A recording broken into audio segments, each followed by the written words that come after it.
You ask Tiger to solve. This deals with linear equations with one unknown.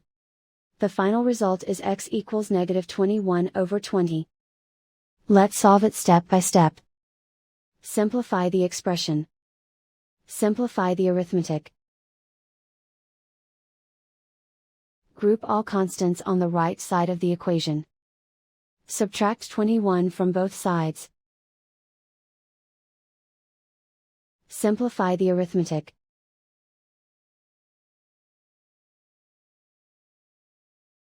Isolate the x. Divide both sides by 20. Simplify the fraction.